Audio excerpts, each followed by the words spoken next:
make a $10,000 mistake, don't make $1 million mistake. I still can remember things that my dad taught me in athletics. I can still remember things that college coaches taught me when I was playing volleyball. I got back from our honeymoon in January and my dad called me. Hey, I got some bad news. And he goes, I have stage 4 cancer. And I'm like, oh my God. He's like, okay, how are we gonna beat it? Matt Rogers, Senior VP of Operations at RPM Living, nearly 2 decades of experience in the multifamily property management industry, known for his relentless work ethic and leadership skills. Matt's dedication to continuous improvement and empathy has propelled his career, and he continues to have a positive impact on the multifamily industry. What has been the hardest lessons that you've learned over day one career Matt versus day-to-day career Matt? When I moved really into the asset management role, there's so much you don't know. For me, personally speaking, the biggest jump is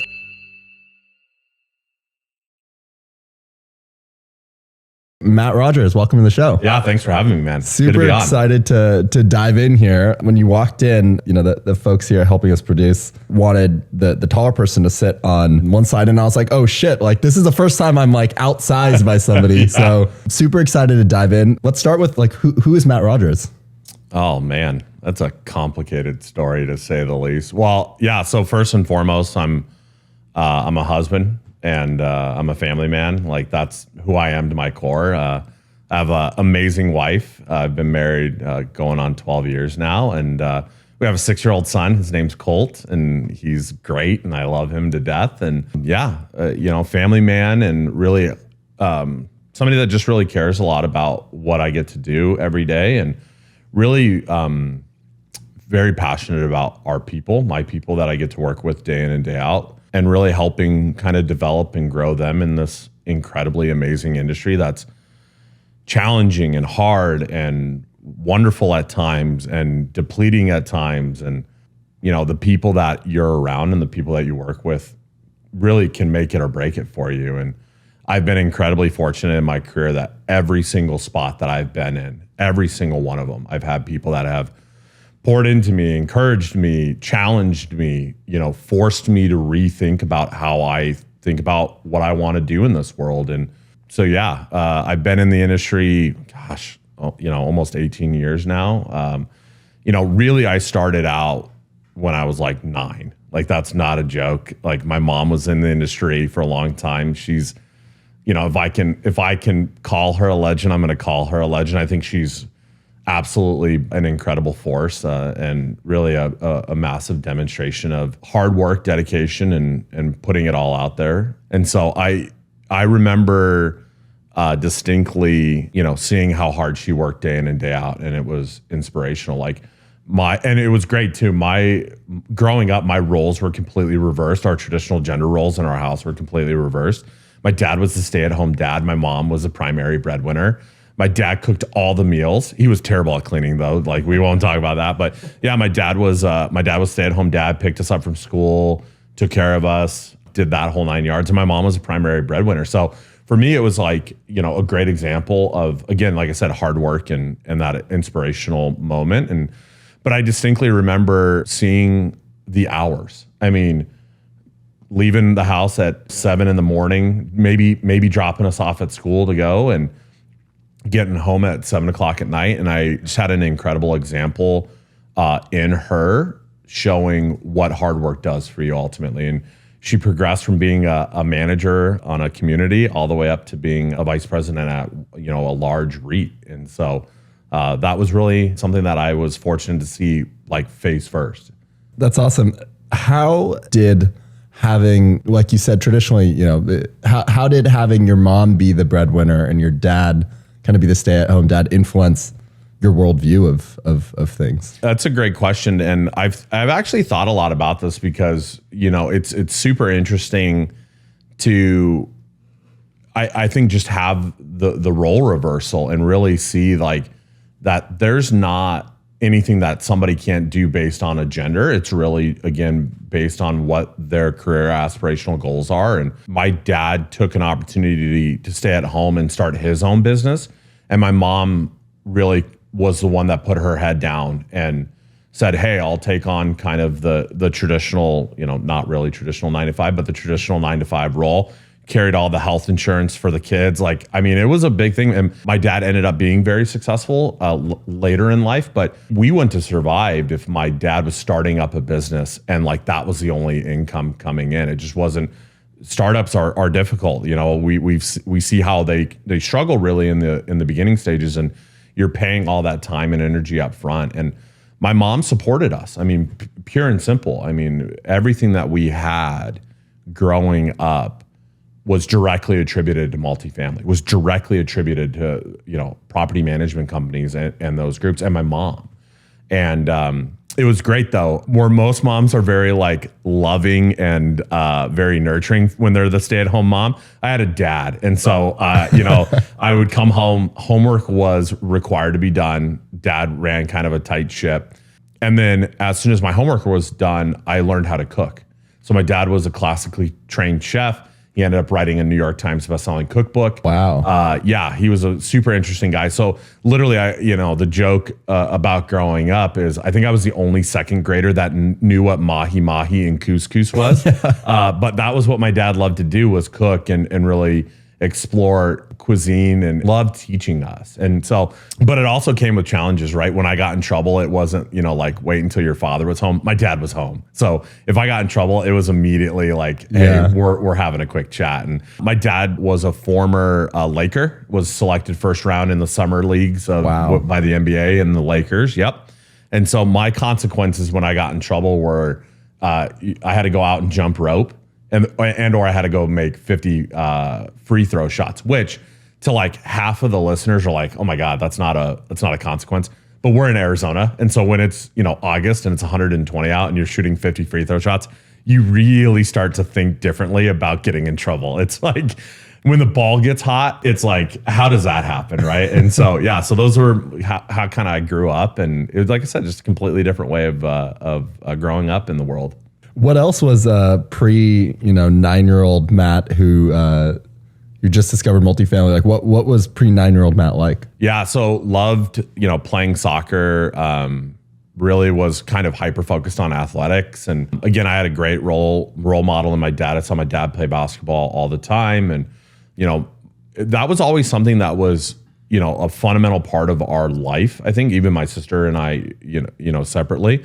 Was athletics. Athletics really was at the forefront of our quote unquote education and development as human beings. And I learned at a very early age that athletics can be a massive gateway for people to not only develop and learn about themselves, but also how to learn to be successful. And, at some point, no matter what athletic endeavor you're involved in, it ends. But the lessons of life, the challenges, overcoming those challenges, the almost self-reliance that you have to teach yourself to be successful in athletics, those never leave you. I still can remember things that my dad taught me in athletics. I can still remember things that college coaches taught me when I was playing volleyball. Like I still remember those athletic, teachings or mantras or sayings or mindsets.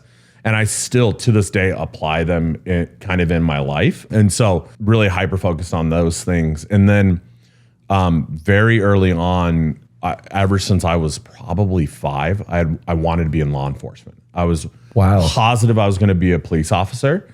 It was something I always wanted to do, and really became kind of hyper focused on that career path. Anything I can learn about cops, and back in that day it was DARE. DARE was the program in schools, and I was fascinated by what police officers did and how they helped people. And so I think that was my first understanding of really wanting to be part of something that helped people, whatever that was.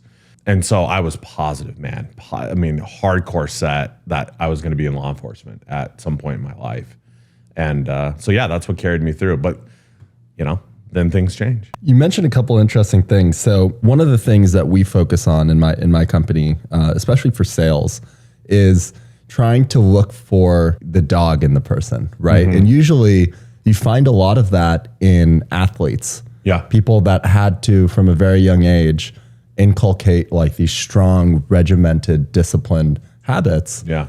And what I find very interesting is it is very difficult for athletes to move from a structured environment to an unstructured environment. Right. In other words, as an athlete, you have, your coach who is, telling you what to do. But the minute you kind of evolve outside of, past college or whatever, it's hard to inculcate that same discipline. How was that for you?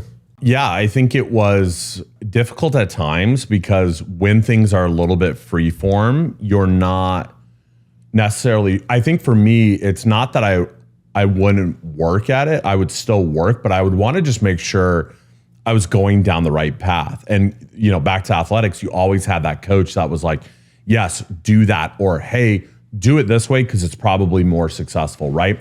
It was never about the quote unquote reps that I was taking. It was that almost instantaneous feedback, either in the result, right? Or in the coaching in the moment, right?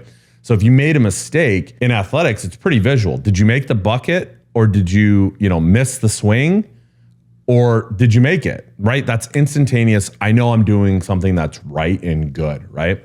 Or your coach is yelling at you or giving you a high five. But in shifting to the workplace, those, and especially in multifamily where things take time to develop, right? You can't get 200 leases in a day. It's not going to happen. So you have to implement strategy. You have to then follow up on that strategy. You have to check on that strategy. And there's a number of things that are going on that take time to develop. And so there's not that instantaneous like feedback that comes in. I think that was the first thing that I really struggled with. It was never about that I'm going to find something to do, regardless on if I've checked every box on my to-do list that day, there's always something to get better at. So that's always been in me. And that's always been something that my dad has really drilled into me. It's something my wife makes fun of me about now where I'm like, I know. She's like, you've got to rest a little bit. You got to slow down this weekend. And I'm like, okay, got it. But I think for me, it's the feedback loop that's much larger and not instantaneous as it was in athletics for me. That would be, I think, the biggest differentiator. You mentioned you have a sister. What's your relationship like with her? Well, she's wildly smarter than I am, which is great. And I love her to death. It's really interesting. We're 3.5 years apart. So we're 4 years apart in school. Are you older or younger? Younger. I'm the younger. Okay. Yep. She's a nurse and did her time has her degree in, really worked in a neonatal NICU nurse. Wow. Yeah. And so for people listening, and for my own knowledge, that's a nurse for newborn babies. Who have serious issues. Yeah. Wow. And so, love my sister to death, but I don't think we could be more different human beings. Yeah. Because I would crumble, absolutely crumble at the sight of seeing a helpless newborn. And my sister gets in there and just head down, goes to work, fixes the situation, like doesn't stop, like doesn't allow that scared thought to enter her brain.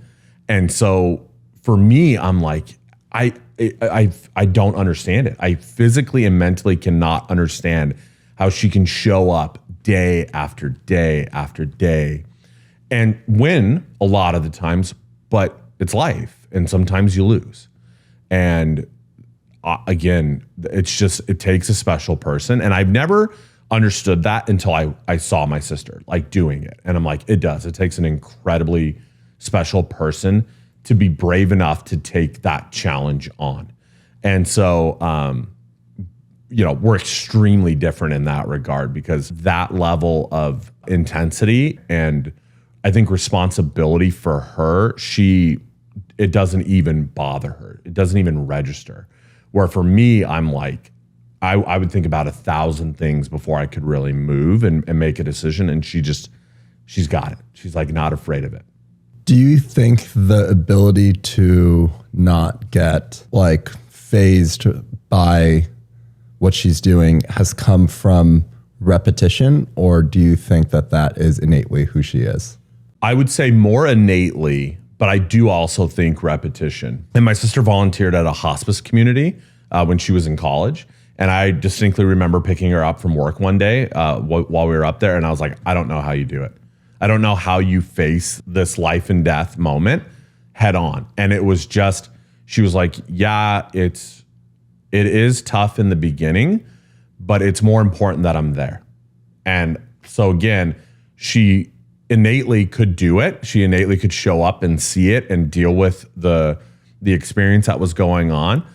But then she made a choice that it was a good option for her to be there, because ultimately she believed, and she does, help. And so I think it's both, but I think the innate part comes first and drives you into that field a little bit. And God love her, because, man, I mean, it does. It takes a special person. And shout out to all the nurses that do that job day in and day out. One, we're extremely thankful for you, and you're a special breed, and you need to know that. And people need to say thank you a whole hell of a lot more than we ever have. 100%. My sister, my whole family is, at least my siblings are in some way, actually they're significant others as well, in some way in healthcare. So my sister's a doctor, her husband's a doctor. My brother works at a healthcare startup. His girlfriend is going to PA school right now. Okay. So I've been heavily influenced and seeing, I'm like, damn, am I helping the world as much as you guys are? Yeah. Well, yeah. And I've asked myself that question too a lot of times. So we're in the same boat. Okay. Yeah. Awesome. You mentioned your mom and dad and what you've learned from them. What have you learned from, how do they differ as people, and what have you learned from them because of the difference? Oh, man. Well, and yeah, so going back to it, it's really funny. My dad was one of the most driven human beings I think I've ever seen in my entire life. And to say he started in humble beginnings is like not even realistic. Like, my dad was poor. I mean, poor as poor it could be. Grew up on outside of a tobacco farm in rural Wisconsin, in Cottage Grove, Wisconsin, with his older sister and brother, who are amazing, by the way. I just want to shout them out too. But yeah, my dad worked, I think, every day after school. I mean, it just worked either on the tobacco farm, was also picked up roadkill. Like, I mean, really, like, did every imaginable job under the sun. Worked in a slaughterhouse in Wisconsin, you know, not surprising with the cow and milk industry that happened in Wisconsin. But yeah, grew up working on a tobacco farm, picking tobacco leaves. When I think he started when he was like 9 or 10, if I'm not mistaken. And so would work every single day. And kind of that goes back to the point on athletics. Athletics got my dad out of that. So really, my dad found basketball. I think he was like in junior high when he really started playing, but became kind of a phenomenal sensation in his town in Wisconsin. Met my mom when they were in junior high or grade school, I think, excuse me.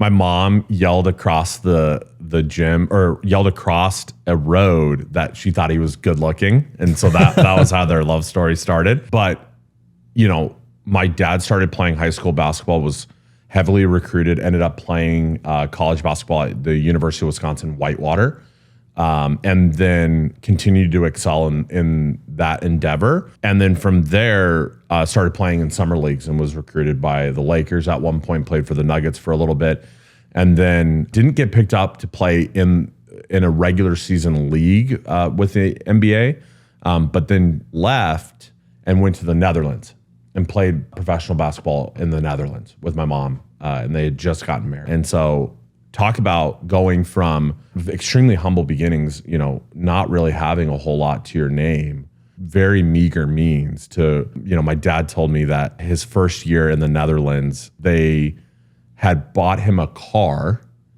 and gave him like a house or like an apartment. And the apartment was above the bakery that serviced the king of the Netherlands. And like, that was his life now. And he flew and traveled all across the Netherlands playing basketball and got paid to do it. So again, athletics is just something that my dad saw as a way forward, not only in life, but also a way forward, you know, economically for a lot of people. And he always loved that and always wanted to share that love of athletics with everybody that he ever met. Ended up coaching a lot, came back to the United States and coached basketball a lot, and then joined a local organization called the Valley Big Brothers Big Sisters before he ended up starting his own company. But yeah, so you know, that was really my dad's trajectory and arc. My mom is really the like bulldog of the family. Just, I mean, watch out when Mary has an idea. And a lot of people in multifamily know my mom, and so they'll laugh at that, I hope. But just incredibly determined, incredibly smart, and kind of pulls no punches, tells you exactly what she's thinking at that moment. That's also been a great trait of her for her. Also a terrible trait for her and for myself. I've gotten that trait from time to time, and I've really had to control that a touch. But again, just a hardworking human being, just wanted the best out of everybody she ever met, wanted the best out of herself, and demanded that also of her children. And like I said, I'm the direct beneficiary of those two wonderful examples in my life. And ultimately, that's the only reason I am where I am in any way, shape, or form in my life, is just I was surrounded by those two people that just loved and cared for me like crazy. And, even though I would fail a lot, they would keep pushing me and saying, okay, you screwed up, time to get back at it. Like, you're gonna screw up again. Guess what? That's life.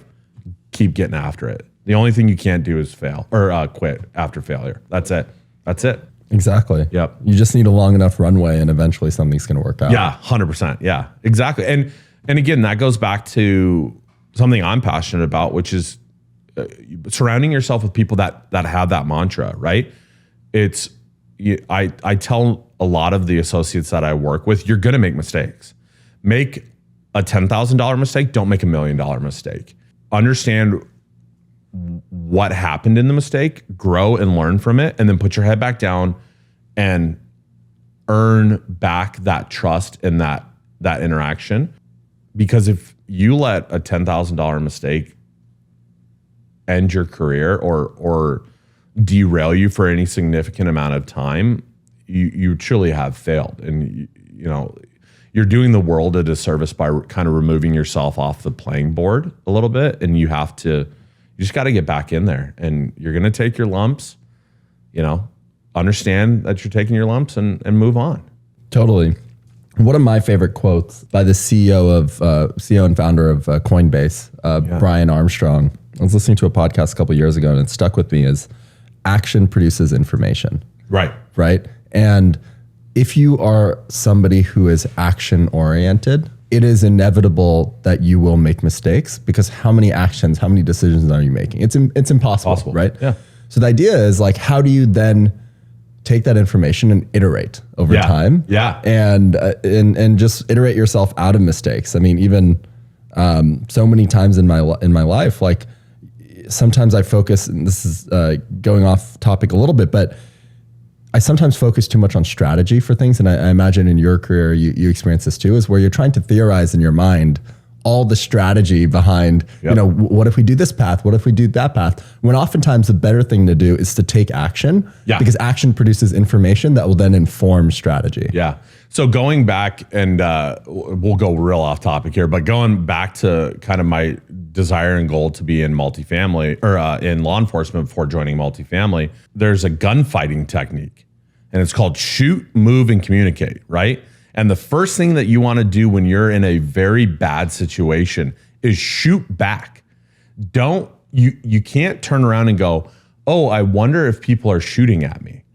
And I wonder what is causing them to shoot at me. Right now, you're strategizing this whole thing. If you do that, you're gone. You're done. But if you turn and you're action oriented, right? You shoot back, you're at least causing them to put their head down a little bit. Once you've started identifying the problem and you're saying, like, hey, okay, I'm responding, I'm taking care of this. Now I'm moving. Now I'm actually trying to execute strategy. I'm thinking as I'm moving, and I'm talking to people as I'm moving, right? So shoot, move, and communicate. The first thing you can do is respond, even if you don't have an answer. And clients in multifamily look for that. Hey, we've got a problem, Matt. Immediately turn around. Understood. Here's what the problem is. Here's what we know about it. I will follow up with you within 10 hours, right? At least they know, okay, he's aware of the problem. We're trying to figure it out, and then we'll communicate and move further, right? But I think there's a time where a problem arises and we're not responding appropriately, and we're not talking through things appropriately, and we're not identifying that it is a problem, right? So we're just kind of like well, I don't want to say the wrong thing. It's like, well, you got to say something. You got to move. You got to talk to, or you got to address the problem before it gets bigger and bigger and bigger, and then it really blows up in your face. So I love that. I like that you think don't strategize too much. It's like you got to put action behind it. Because the thing is, the way I think about it, and I'm not perfect, by the way, at this. I am somebody who thinks a lot. Yeah. And if I think a lot, that means I enjoy the idea of just like strategizing. It's kind of like a intellectual like stimulation. Right. But what I find is like if you can strategize all day long, but strategy doesn't like get things done. Right. Execution gets things done. Yeah. So I'm trying to practice rather than coming up with the strategy and then executing on that strategy, take kind of the smallest bit and like execute on that and then use that like that decision to give you information to then strategize after that. Yeah, it's the 80-20 plan. 80%, like get the response to 80%, right? So like feel pretty good like, hey, I'm pretty sure this covers the vast majority of the problem. Implement the 80%. And then work to get the next 10%. Say, okay, hey, it's been 30 days. We've done this really well. This part's still failing. Okay, great. What are we going to focus on this rest of this 10%, right? Now we're at 90%. We're doing really, really well. I'll tell you the hardest thing to overcome is that last 10%, last 10 or 5%, right? And arguably you probably never get there because the problem kind of dissipates. But again, 80-20, implement the 80%, you're 80% of the way there. You probably are fixing a lot of the issue and then work your way back into that last 10, 15, 20%. I love it. You talked a little bit, the shoot, move, communicate thing is really going to stick with me. I never heard of that, but I like it. What's the multifamily version of the shoot, move, communicate? Well, I think that's exactly it. Face the problem head on. Don't shy away from it, right? There's always going to be problems that occur and you're not always going to know the perfect response to everything. For me, one of the strategies that I like is really layering in a lot of additional supports to see things that maybe I'm missing or seeing things or missing things that should be being addressed. But so for me, it's like, again, shoot is identifying the problem, like turn and face it. Hey, I've got an underperforming asset. Alert the client. Hey, we've got a problem here. Here's what's going on, right? I'm providing, I'm shooting back. I'm saying, hey, I know this is an issue. I have all of these things that I'm working on to address this issue, and then I'll follow up with you. So from that point, it's identifying, alerting the client, giving yourself time, give the client a heads up, give yourself time to now move. Hey, okay, got an underperforming asset. I need to layer in support because I don't have enough bodies. I don't have enough human capital on the ground to effectively move the property into the right direction. Okay, that's number one. So I start moving those pieces. What human capital, what additional support items do I have in network or in market to start resolving this issue? Okay, I did that. I got the site covered. Great, that's key number one. Then I start looking at communication. Hey, marketing, why are we having this problem with an underperforming asset? Hey, regional maintenance facilities director, can you get out there? Tell me if the property looks as good as it could be, right? Do we have made-ready product? Do we have the right people in the right places to really move this asset forward? No. Okay, back to now move pieces into the place. What do I need to move into market to make this asset look better, right? And then the last piece is going back to the client. Communicate. Hey, client A, this is all of the steps we're taking to resolve this issue. And I will again follow up with you in 5 business days or nightly. I'll follow up with you as soon as we know additional pieces of information. So that's kind of how I think about the shoot, move, and communicate, right? Turn, immediately identify the problem, address it, stand up, don't shy away from it, own it, turn and own it. It sucks. I'm telling you, it sucks. But own it. Say, I got it. I'm moving on it. I'm working on it. I'll follow up with you. That buys you a lot of time and buys you a lot of goodwill, right? You're not shirking, and I don't want to say shirking your responsibility, but you're not shying away from your responsibility. You're taking the bull by the horns and you're saying, hey, I got it. I'm going to do a lot of work to get this corrected. and I'm going to give it my best effort. I understand you're unhappy. So am I. I don't want to be dealing with this either. I wish the asset was performing as much as you do. But, hey, I'm here. I'm the one responsible. I'm going to own it. So, yeah. What has been the hardest lessons that you've learned over, day one career Matt versus, day-to-day career Matt? Oh man, that is a loaded question. Yeah, I mean, I think, I kind of take it in two tranches a little bit, if you will.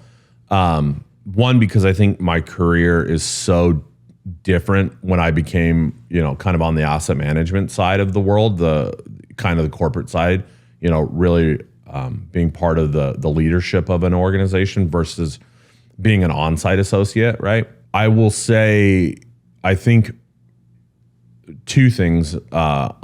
When I moved really into the asset management role, there's so much you don't know. And don't ever fool yourself. So every new regional manager or every manager that's going to listen to this, don't fool yourself. You don't know it. And it's okay. And you won't know it until you've kind of gotten some time in and really understood processes and understand how, things work on the asset management side or the regional, kind of the regional manager side. I think for me personally speaking, the biggest jump is from manager to the regional manager role, without a shadow of a doubt. Much more responsibility, much more focus on financial and analytics, much more focus on you're the one responsible for this, right? And you're now answering to the client directly, right? So I think going in humbly and saying, hey, I may not know everything. I know how to be a great manager. That's what got me to the opportunity to be a regional manager. Start there. I know how to be a great manager. Cool. Number two, give yourself the grace and time to learn how to be a great regional manager. That is hard to do. I think it's incredibly fair to say the vast majority of people struggle with imposter syndrome in that moment, right? And they go into almost that they need to protect themselves, right? So they don't ask questions. They put this big barrier up and they're like, no, I got it. I know everything. And they miss a prime opportunity, as did I. I missed a prime opportunity to start asking questions from great leaders that really knew what they were doing because I was afraid to show that weakness. And it was a massively missed opportunity. And it probably set me back a couple of years, to be honest with you. Exactly. There's two things that I have been sticking in my mind. One, recently hired a sales leader, Alan, who's brilliant. And one of the things he said last week when we did our team on-site was, it's really important to have intellectual honesty. Mm-hmm. And I think sometimes when you are leading a team or you're starting something new, you need a healthy dose of optimism. Yeah. And sometimes in optimism, you can see things with rose-colored glasses. Sure. But it's super important, I think, especially earlier on in your career too, is have intellectual honesty. So see things as they are, yeah. And then also confront the brutal facts of reality. Right. Because if you avoid those two things, like you said, you're missing prime opportunity to iterate and improve. And look, I think it's extremely important for people also to have leaders that encourage being completely open about challenges and things that they don't know, right? And not that they're going to hold you back or view you as, not as talented or not as smart or whatever, word you want to insert there, but that ultimately they're there for your success. And look, leaders, we need to own that. Like, we need to own that hardcore and say, ask questions in a very safe environment, because I would rather you ask this question than make this mistake, right? And then you got to kind of forget about it. Like if I have a regional manager that comes up and goes, hey, I don't know how to effectively explain loss to lease or gain to lease, I need to go, okay, cool, great. Let me teach you, or let me get somebody to teach you, or whatever the response is, but then forget it. because they asked a question to make them better as operators and as RM leaders, forget about it. Don't hold that against them that they asked a question that maybe they should have known, maybe. But at least they asked the question before it bubbled up and they really should have known it. And then you're now fixing a problem, right? And again, that's something that leaders tend not to do. And it's something I try really freaking hard to not hold that like knowledge back and being like, well, you probably should have known that. And it's like, well, they didn't. And they were brave enough to ask a question. Good for them. That's something we've got to do.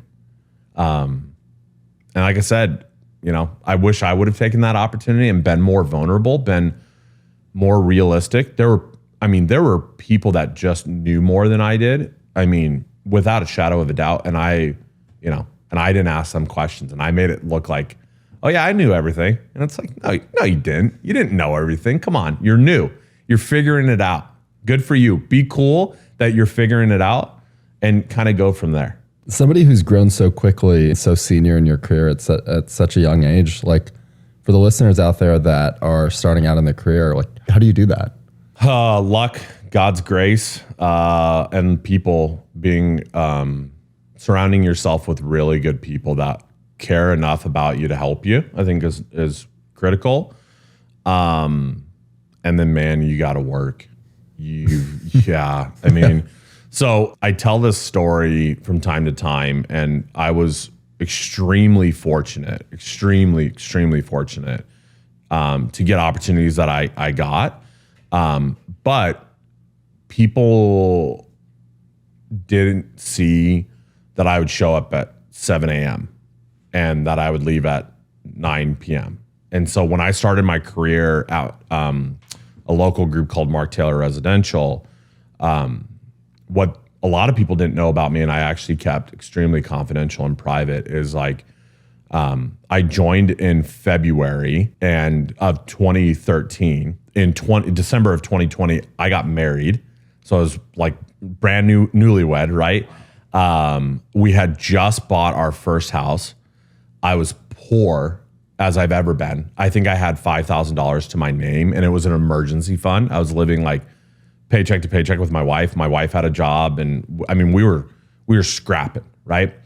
And I got back from our honeymoon in January, and my dad called me, and he said, "Hey, how was the honeymoon?" And I was like, "Oh, it was great. We had done Hawaii, and it was just the like pinnacle start of your like adult life, right? Like I'm married, I have a job, and now I have a house."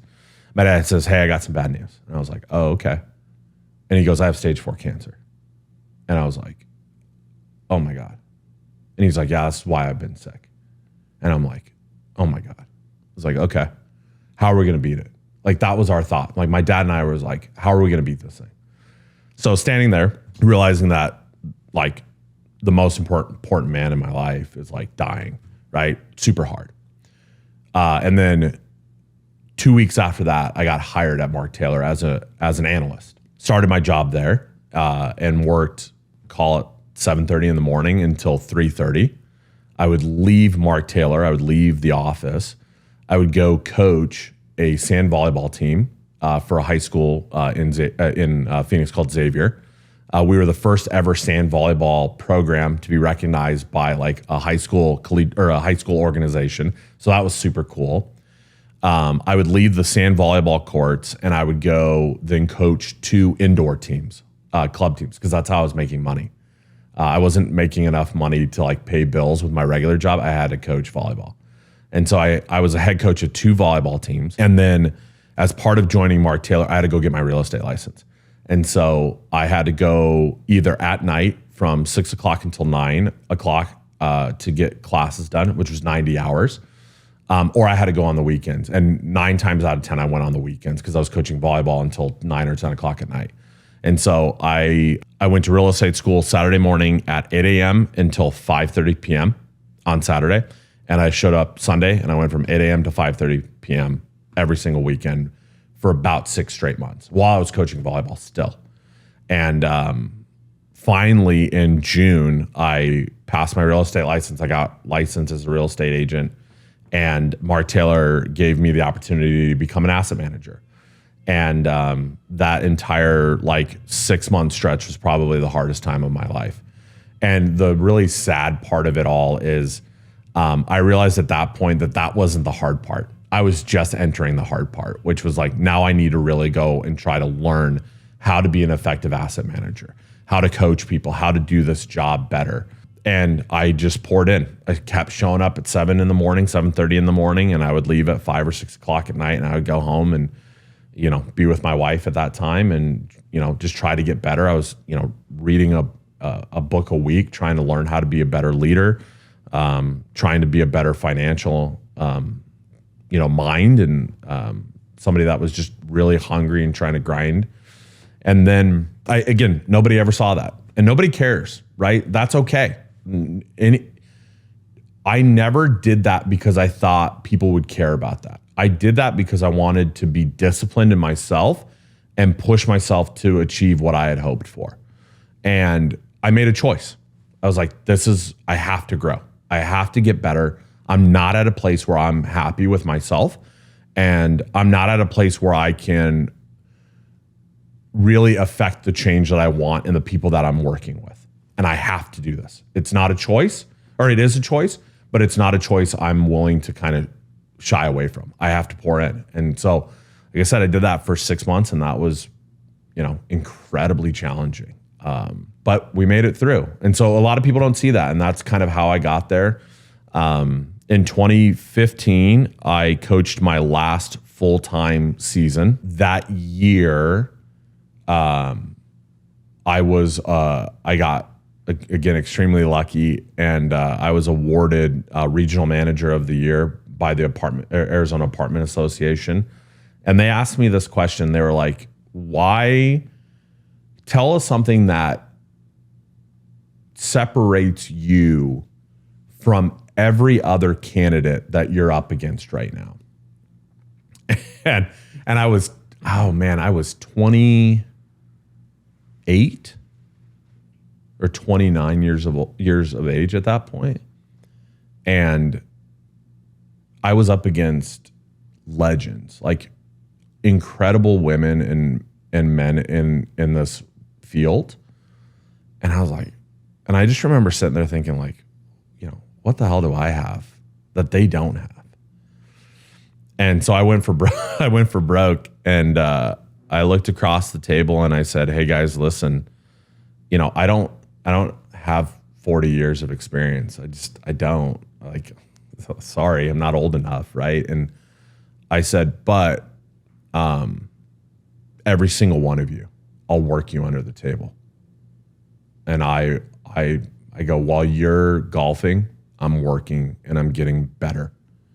And while you're relaxing and enjoying the fruits of your career, rightfully so, I'm working. And I'm working on myself, and I'm working on trying to be a better leader for people. I sucked as a leader a lot of times, and I'm paying for that still, but I will outwork you. Period. End of discussion. You won't beat me. I will work you under the table. And two of them scooted back from the table. Like, they were like almost like afraid of it.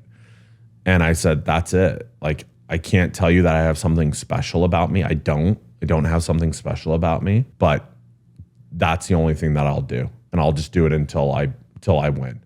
And that was my mindset. So that's how I got here. Man, that's so, first of all, I'm sorry to hear about your dad, and that's incredibly challenging. So I can't begin to empathize with you, but hope everything's okay. Well, yeah. And I mean, so kind of an interesting thing in that same vein, the doctors gave my dad 6 months to live. He made it almost 4 years before he passed away. And one of those things is he got to be at the award ceremony when I won the award. And I cried on stage because I realized that my dad should not have been there. And he was. And it mattered to him. And so he was there. And I mean, it was for him, I think also to see me being okay, like being successful enough, was really eye-opening for him too. And it was just a very big moment in my life, and something I'll never forget.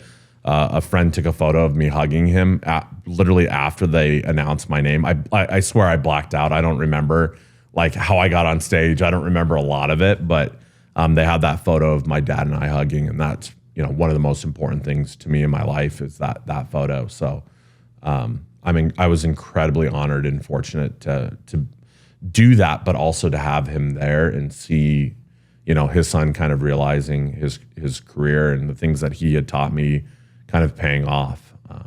So incredibly fortunate about that. So first of all, I have a bunch of goosebumps right now, but he'd be incredibly proud of you and everything you've done and your mindset. And I'm incredibly inspired just sitting here listening to you and your mindset, because I can't begin to say that like I've had a similar experience, but I know when you're going through something like that, to hold the rest of your life together.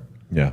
And to put in the work in the evenings to manage all the different responsibilities and priorities that you did is incredible. Yeah. Right. And you should be proud. Well, yeah. And thank you for that. But again, it's not something that's unique to me. My mom was working while my dad was sick, and that's how my dad stayed on health insurance, was because my mom was just kept grinding. And,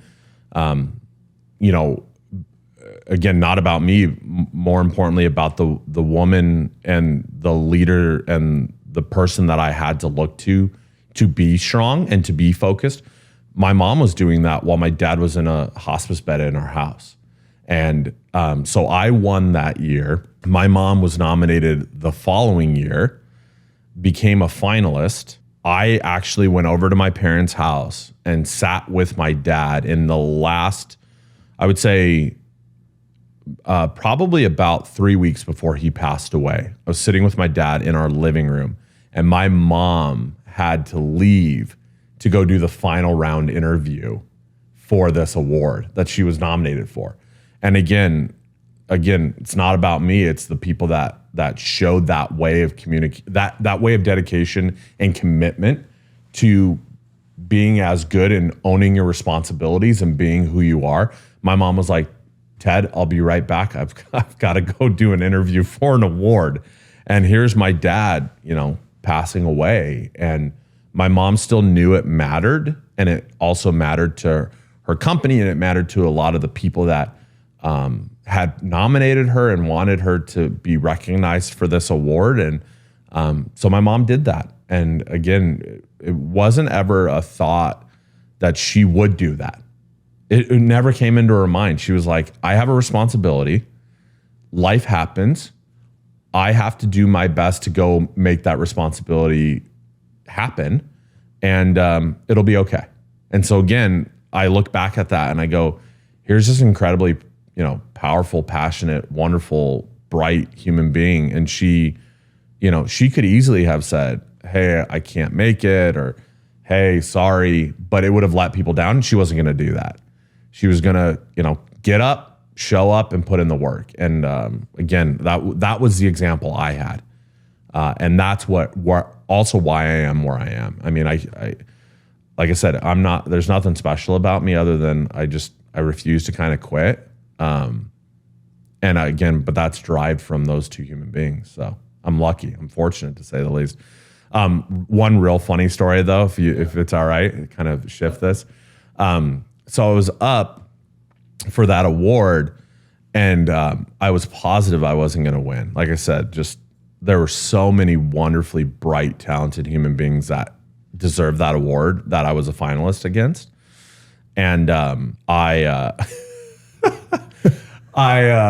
had just a really bad day. Like, I had a white shirt on, and I'm notorious for wearing blue suits and white shirts. So I'm sure I'll hear about it for wearing the blue suit. But I had a pen in my pocket that day, and I was walking properties, and the pen blew up. And so I had a massive black pen stain. So my dad met me at a Men's Warehouse, and we had to change in the freaking Men's Warehouse. I'm in the middle of the floor display, and I'm putting on a new white shirt. And my dad and I run over to the convention center, and there's 500 people in this convention center, right? And so we see my mom, and my dad says something along the lines of hey, do you have your speech written if you win? And I was like, no. And he goes, oh, buddy, you needed to have a speech in case you win. And I'm like, Dad, I'm not winning. And my mom looks at my dad and looks back at me and very seriously goes, Theodore. And that's how you knew she was serious when she was talking to my dad. She says, Theodore, he's not winning. And that was my mom. And so I'm like, thanks, Mom. Really, really appreciate it. And, but, the realist of my mom came out. Like I said, she's going to tell you what she thinks no matter what. But so I never let her live that one down where I'm like, hey, remember you told me I wasn't going to win? It wasn't good enough to win. So I love that. Yeah. I love that. We're talking a lot about hard work, and I feel like there is almost this new wave of like, oh, you shouldn't work hard, you should work smart, and you should absolutely work smart. Yeah. But I think the answer isn't either or, it's both and. Yeah. Right? Like correct. You should work hard and you should work smart. Yeah. Right? And sometimes it takes 18 hours a day and staying up late and getting things done. Yeah. And sometimes it doesn't.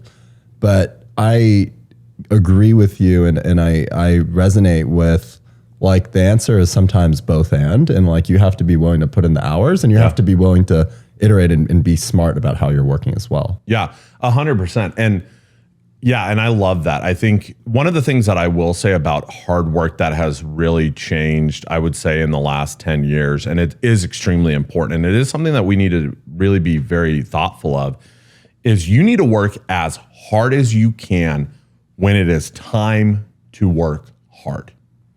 And you also need to take time to rejuvenate yourself to then come back to the table and give every ounce that you've got and kind of swing for the fences.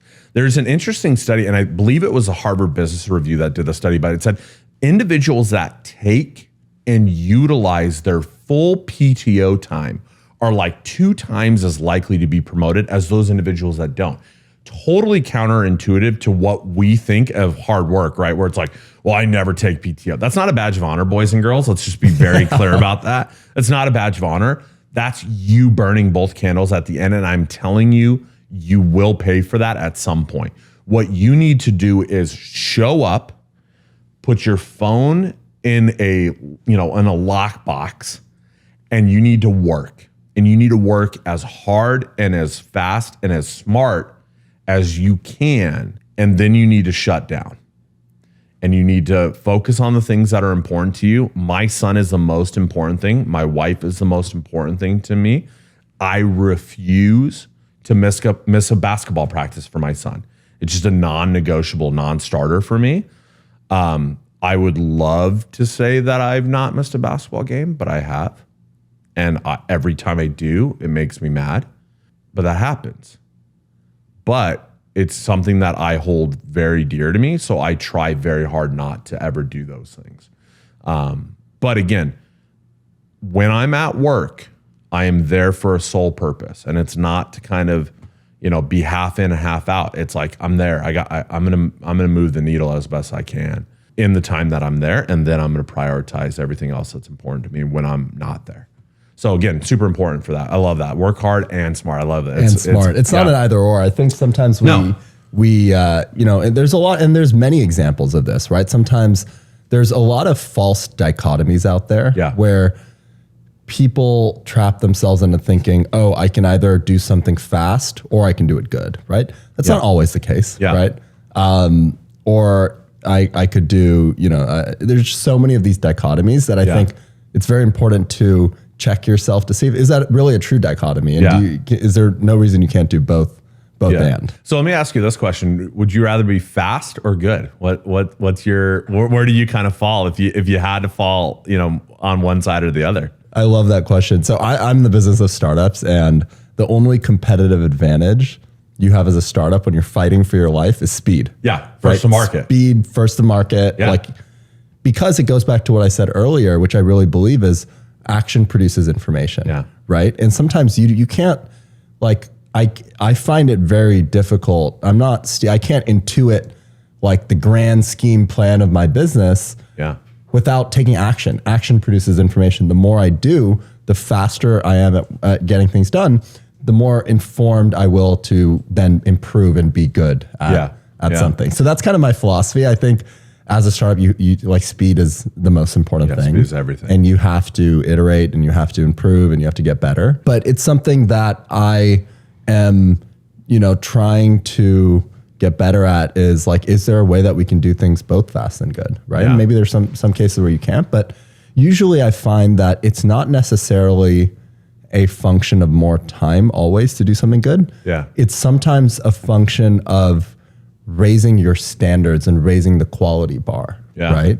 Even with this podcast, right? Like I want it to be good. I want it to be high quality. And like, does that take more time? In some cases it does, but to choose a nice space and make people feel comfortable doesn't always take more time. Yeah, right? for sure. Yeah. Podcasts are happening everywhere now. So, I mean, again, quality matters though. I mean, especially as people are limited in what they can actually, spend their time on and ingest. And so you want it to be the best. And again, I like that. I like that idea though. I like your philosophy a ton. I love that. So you talked about, we didn't get to talk too much about, you've been in the industry for a while, you work in operations, you see some crazy stuff. Yeah. What are the horror stories that you have of multifamily for our listeners here? Yeah. There are so many and look, so personally, just in my own organization or my org chart, excuse me.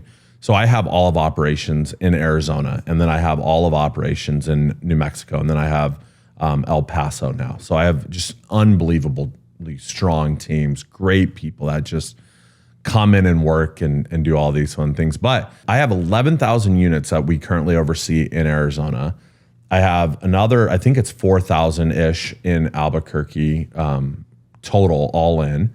And then El Paso has another 4,000. So, we have these like 18,000 units kind of across the board. And it's, if you think about that, that means you have, 15 to 18,000 or 20,000 people living with you. So you're going to have a few interesting folks, as it were, right? That call your home space. But, for me, the craziest moment of my career started when I was a maintenance tech. And it was my second day. And they had paired me up with this guy, Ryan. And Ryan was great. And I love him. And he was just a really good guy and really helped me understand how to do maintenance. But we had to, that day, I came in, started at about 5:30, 6 o'clock in the morning, cleaned the pool, tested the chemicals, did the whole 9 yards. And then the first job that we had that morning was a washer replacement on the 3rd floor. So that meant Ryan and I had to lug a washing machine up 3 flights of stairs. Yeah. And so that was getting the new one up, and then we had to get the old one down, right? So it's a whole setup and system, right? And again, I was so new. I didn't even have a maintenance shirt or name tag yet. So I'm standing there in like work pants, boots, and just a generic shirt. And so we knock on the door, maintenance, we go in, residents not home, but we had permission to enter. So we go in and we find the old washer, and we go to pull the cold and the hot water line out of the water box. And as we go to pull the cold water line off, we had taken the hot water line off. As we go to pull the cold water line off, in Arizona, our water is incredibly hard, and it had corroded the pieces that connected the washing machine line to the water box. So when that came out, your ability to turn off the water went with it. So now there is water flying out of this water box. Oh man. And soaking the floor on the 3rd floor. So me being the bright human being that I am, I decide I'm just going to jam my thumb in the hole of the water. And now it's kind of stopped, but it's kind of spraying too. And I'm screaming at Ryan, like, go dude, go shut off the water, go shut off the water. And I'm standing there literally with my thumb up my butt. That's what I'm doing. I am literally standing there like water spraying all over me. And so Ryan runs down, right, still on the 3rd floor. So we got to go down 3 flights of stairs, and he drains the water out of the building. Well, when you drain the water out of an individual building, there are these flappers that notify the fire department if there's a massive change in water pressure and levels in a building. So it sets off the fire alarm. So now I am standing there, still with my thumb stuck in this water line, fire alarm going off in a residence unit with no identification that I'm supposed to be there. I'm like, I am definitely getting shot if this resident comes home. And this is my second day. And I realized very quickly that I am not good at maintenance at all. And I'm like, I've got to do something different. So that's probably my most like one of my favorite horror stories on it. But yeah, that was my second day ever in maintenance, is standing there with my thumb up my butt, just not knowing what to do. Yeah. That's so funny. Yeah. I mean, managing that many buildings and that many residents, like I have heard some crazy stories as well. Anything else that you want to share? Yeah. I mean, just the insanity of our world right now, and everything is hard. Everything is hard. People, and look, empathy is critical in our industry. And so I will say, one of the best things that I have been taught, it's not something I'm good at, I will tell you that, bar none. I've had great leaders pour into me that empathy really matters. To build that level of trust with anybody in your organization, be it a client, a peer, a boss, a subordinate, any of that trust that's being built, you really need three things. And I talk a lot about this, but it's logic, it's authenticity, and it's empathy. And you need all three to get trust. And if you don't have all three, you won't get trust. Even if one of those three is a little bit shaky, you lose trust. There's, and I'm blanking on the gal that did this study, and she does this incredible TED Talk. Maybe we can share it in the notes or something. I'll get it to you. But she did this incredible TED Talk about having those three things to equal trust. And I will say, I think the thing that I was the weakest on was empathy, right? And so, when our residents are struggling and they're coming in mad, it's not just because they're mad at us. It's because they're struggling maybe to make rent payments because life is tough, inflation's up, whatever's going on in their life. We're providing them a home. There's 11, 15, 20,000 people that live with us just in the three markets that I get the opportunity to oversee. They have really hard lives. Bad things happen to them. And so when they come in hot, it's not, you may be the target of the anger and the rage, but there's a lot that's going on in their lives that we have to be empathetical to, and we have to stop and think like, why are they feeling this way? This is not their normal reaction, right? Slow down. Hey, I'm really sorry. And just tell me what's going on, right? So I think we have to have a little bit of empathy. And one of the guys that really taught that to me was a guy named Dale Phillips, and he was the president of Mark Taylor. And from time to time, residents would call and would really be heated. And sometimes they would get to Dale as the president of the company, and it was great. And Dale, having empathy, one day gets a call, and it's a resident that's just furious about dog poop. Right. And I don't care how long you've been in multifamily, dog poop is a thing. You're always dealing with it, right? Residents that don't pick up after their dogs is always a thing, right? And so this resident called and is now screaming at the president of the company about somebody that Dale has no idea about having their dog poop on a sidewalk and then walking away from it. And this resident's like, I am furious. And Dale, having empathy, goes, you know what? I'm furious too. I can't stand residents that don't pick up after their dogs. It's the simplest thing. Just freaking pick up the poop. We give you doggy bags. We put up signs everywhere. We put up dumpsters. It is the stupidest thing. And now he's yelling back at this resident, right? And the resident gets really quiet on this call with Dale. And the resident goes, yeah. And so now Dale has made this connection, this great connection with this resident over dog poop, right? And it just goes to show that we're all dealing with this like frustration that we're just like, yeah, you're angry about it, but guess what? So am I, because now I have to go clean up after it too. I have to get a call from you upset about this instead of just the resident picking up stupid dog poop, right? But, there are moments where you can show that human side as a leader of an organization and going, yeah, that pisses me off too. And that's really frustrating. And, you know, I'm going to vent to you too that I'm super mad about this too. And, you know, it immediately changed the dynamic of that relationship with that angry resident, that she knew that Dale was frustrated too. So having a little bit of empathy creates good memories and good stories with your residents. Let them know you're human, you know, hey, I'm going to make mistakes, and yeah, I get frustrated too. And, you know, but ultimately you just want what's best for them too. So have a little bit of empathy.